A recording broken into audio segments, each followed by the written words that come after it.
Sally Reaper, and I'm the founding director of Smart, a local art agency in Aberdeen. So the festival is about showcasing excellence across visual art and design, and it's about providing a kind of celebration of culture and creativity with a full programme of workshops, talks, exhibitions and a sculpture trail. So as part of the festival there's a major commission this year which is called the Look at Me Sculpture Trail, where we have commissioned 7 artists for 6 sites across the city to redress the 19th century monuments. And as part of that we've engaged architects, costume designers, ceramists, illustrators, digital artists have all been kind of commissioned to create public art works that will temporarily have been placed on these monuments and will be taken down at the end of the festival. There's quite a few local artists that are involved, but there's also internationally acclaimed artists. We have Colin Priest, who's an architect who teaches at Chelsea College of Art in London. We have Helen Shell from, she's a costume designer and also a space ambassador from Sunderland. And then the local artists we have are Philip Thompson, Moir McGee, Gabby Reith Thompson and Gordon Burnett. I think it's brought something quite unique. I think it's put visual art and design on a really kind of public stage. It's got people to engage with visual art and design in a very accessible way.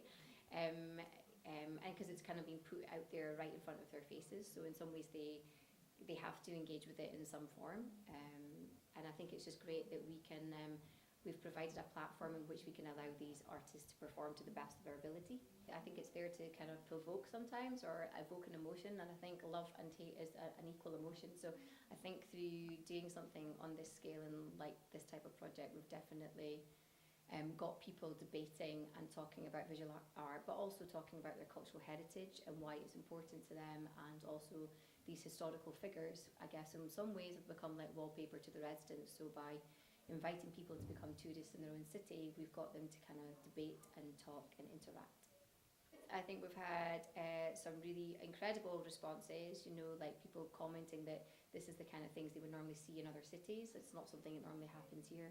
To the other side of the coin, where people are quite upset that we have in some ways dressed their Scottish heroes and maybe disrespected the kind of history of those. But that's certainly not what we were doing. You know, we were there to highlight these historical references and actually to get people to look again at things that, like we say, that have become like wallpaper, and to actually learn something new about these historical figures. Because everybody's got, they're entitled to their own opinion. You know, everybody has a particular type of view. I think what I would ask people to do is to, instead of having knee-jerk reactions, to actually take the time to listen, to look, to understand, to maybe have a conversation as to why we're doing such a project and why we're engaging with these 19th century statues with kind of contemporary public art. So I think, if people would to take the time and have a dialogue about it, then they would hopefully understand, and both sides would have a voice.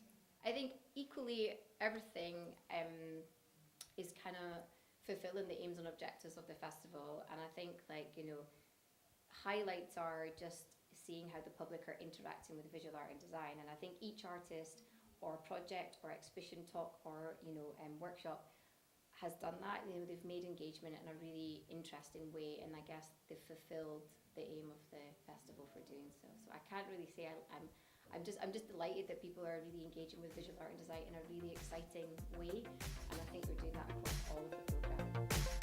In a sense, Aberdeen